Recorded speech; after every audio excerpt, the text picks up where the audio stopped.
Hello, and welcome back to Center Webcast. My name is Gerald Smith. Welcome. This is episode 21. I have a pretty packed agenda today for guests. I am excited to welcome back Sherene Hess, Indiana County Commissioner, to talk about our current numbers and in terms of what does yellow mean, what's moving in from the COVID-19. I also have David Janicek from Blairsville Borough Council, also Executive Director of the Evergreen Boys and Girls Club of Indiana County. Also, Linda Mitchell has come back from downtown Indiana to talk about, again, what yellow is going to look like. We have Tony DiLoretto, owner of Spaghetti Benders, and I would say local hero extraordinaire. Just back to tell us what yellow is going to look like for him. And also from the YMCA, Brian Pinder has joined us to talk about what does it mean for yellow in terms of the YMCA and other exercise places like that. The mission for the Center for Community Growth is to lead individuals and organizations in and around Indiana County, advancing social, racial, gender, LGBTQIA, economic, and environmental justice. The COVID-19 Indiana County is a regular broadcast designed to keep you informed during the COVID-19 pandemic. Our guests have included elected and appointed community leaders, folks in nonprofits, and service industries, small businesses, local heroes doing incredible work in the community to make sure no one falls through the cracks. Don't miss we have a huge bank of interviews on our YouTube page. Subscribe. We've got folks from Senator Casey, small businesses again, to the folks printing out masks and face shields from here to California. We're hoping this remotely produced broadcast will continue to help you understand what this pandemic is meaning for you and the Indiana community. We come at you on Tuesdays and Thursdays at 6 p.m. and then we do some rebroadcasts on Sundays at 2. We're hoping to change up our format a little bit, so if people are interested in thinking about what that might mean, and if you want to get involved there, that would be fantastic. Let's move right into it. Oh, sorry, I am again joined by Dr. Silva Moore, as usual, our co-host, and today special help from Quintina Thomas, who has been kind of like our producer as well, and she's helping with the engineering, and she's going to be sharing things for us. So let's get right to it. Sherene, are you there?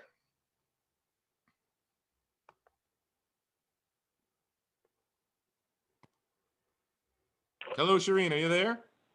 Yeah, can you not hear me? Fantastic. I can, yes. Okay, good. Back, hello.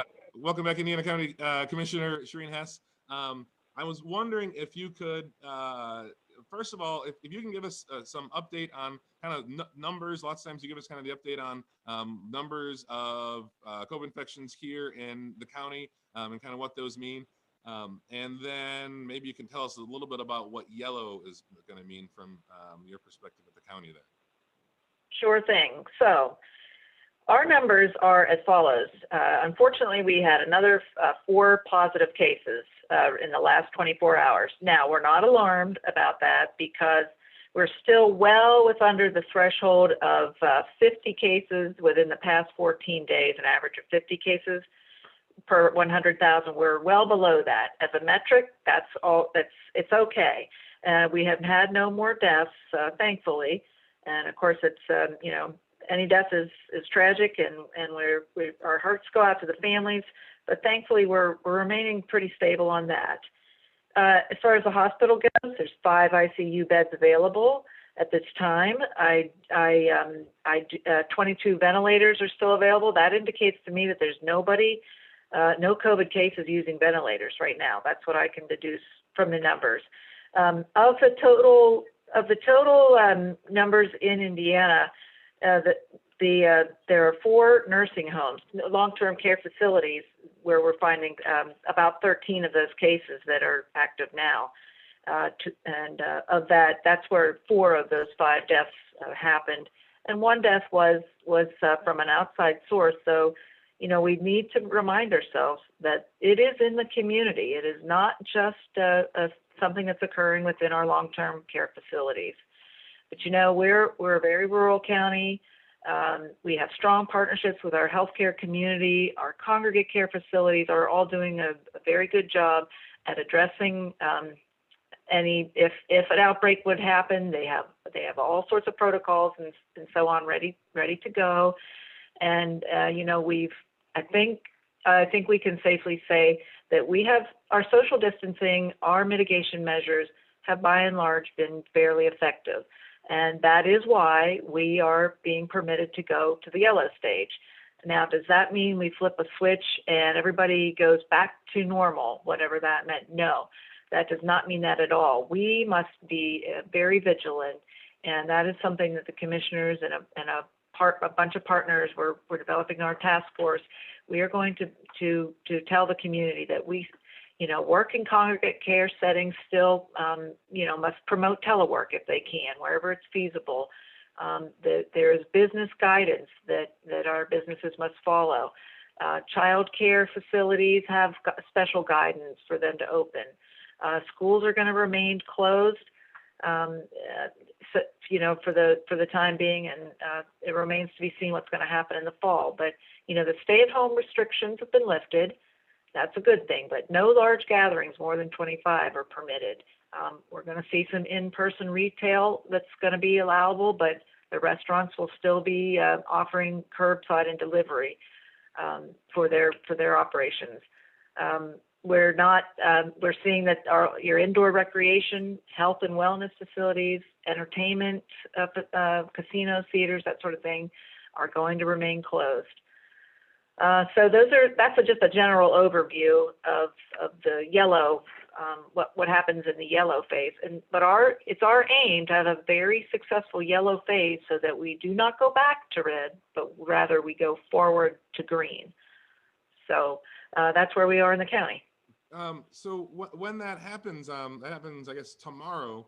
What does that look like for then moving on, to green? I guess are there continued metrics? Thinking about that? That's a really good question, and we don't have anything very super specific. Guidance is happening all the time, and it's a little bit exasperating that everything seems to be changing, but in my mind, it's changing, it's evolving is what it's doing, and we're getting better at knowing what the metrics are, what is meaningful, what's not meaningful. There's going to be two things that we're really going to have to work hard on, and that's contact tracing and testing, expanded testing. And the state has made great strides in both of those things. I think people have heard about the civilian coronavirus corps, which is going to, set up some contact tracing teams, both paid individuals and also a volunteer kind of a arrangement. So, and the testing is being expanded as we speak. Indiana County we still are at 2 sites, I believe, the IRMC and the Med Express, but these are things that are going to evolve, and they must. Testing is the only way you will know if we're really containing the infection rate. Do you know, is there more testing happening now? I guess we've talked every week or so. Have we seen a ramp up in testing happening here in the county? No, and the reason is because, and this is the positive part. The reason is mostly because people aren't requesting it. Physicians aren't requesting it because they're not seeing people with symptoms. Now, the flip side of that is there may be lots of asymptomatic people walking around. So it's a two-sided coin. Right. But as of right now, we're probably doing fewer than 20 tests a day in Indiana. Is it the hope to ramp that up, despite the fact? It seems like the best advice that I've been hearing is like you said, a lot of contact tracing and a lot of testing. Is it the hope to ramp that number up considerably from 20 a day to testing people who are asymptomatic? Yeah, asymptomatic. Yeah, I think that is the case. We don't have any specific guidance on how that's going to happen, but hopefully in the next very near future, our healthcare partners we're going to be talking with them and try to learn what they think is the best a way to go forward on that. Okay. Because it is you need the item, reagents and chemicals and so on to do this. So it's not like, there is a certain amount of resources needed to do it. Yeah, we had I guess folks from IRMC talking about their project, and it sounded like one of the reasons they weren't hitting the kind of numbers in terms of testing that were advertised in the newspaper was because they're able to process up to say 200 a day, but they don't have the reagents to actually do the tests of that many that number per day. And it sounds like they're Right. not being requested through policy. Well, so for folks who are concerned that this is maybe moving fast, there's been I guess the first question, when we last spoke, we were still in the red, and there was a significant amount of lobbying that we saw from folks that we've had as guests here, Senator Pittman and Representative Struzzi, to put us in the yellow zone. Do you know about that? Any of that efforts to communicate with the governor's office, and should we continue to expect to be kind of treated as a county level and not necessarily as a zone? My sense is, well, we don't to be truthful, we don't have a lot of guidance on that. I mean, I think they're being purposely, they don't know.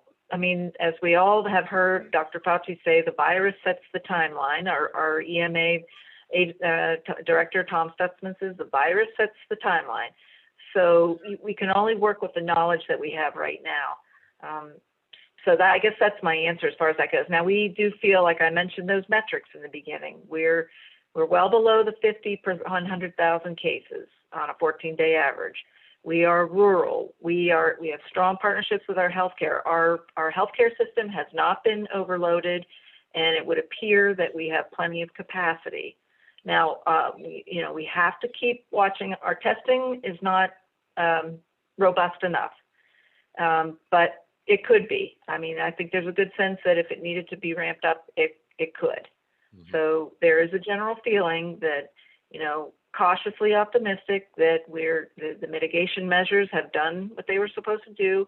That does not mean that people cannot go, that they can just go back to not wearing masks or social distancing and that sort of thing. We need to be vigilant. We need to do the social distancing, wear our masks, wash our hands, stay home when we're sick, and, generally be very vigilant. All right. I think that message is important. I think we are still in sort of it's a yellow phase. There's still folks who are vulnerable out there in the community that need us to be cautious. Is there anything else you want to leave us with before you go? I think that was it. I'm just excited about this coronavirus course. So if you know anybody who's interested in either possibly a paid position, I don't know what the qualifications are, but are needed, or as a volunteer. I mean, this is a great way to get involved. And it's the website for the state is serv.pa, serv.pa.gov, serv.pa.gov. Yep. So this is the Corona Conservation Corps of folks that are going to be doing this contact tracing, which is the physical work of finding out who ends up testing positive, interviewing that positively tested person, and find out who they've interacted with over the past, say, 14 days, and then calling those people on the phone. And is that right? Yeah, you got it. That's pretty much what it is. It's not super difficult work, but takes time, and but there's training available, and so yeah, that's exactly what it is. It's meant to trace the individuals that have come into contact with somebody who's presenting symptoms or is tested positive. And that's available. Those are jobs going to be available like right now, right? Like. Yeah, I believe that's true. I don't have the exact date, but as I was saying, serv.pa.gov is the website I have right now. That's fantastic. We'll get that. But yeah, I mean that is the main thing right now, is to get that going. Well, thank you so much for joining us again, and we hope to have you back maybe even like a week and touch base and see what's happening. Happy to do it. Thanks, everyone. Take care. Okay, thank you.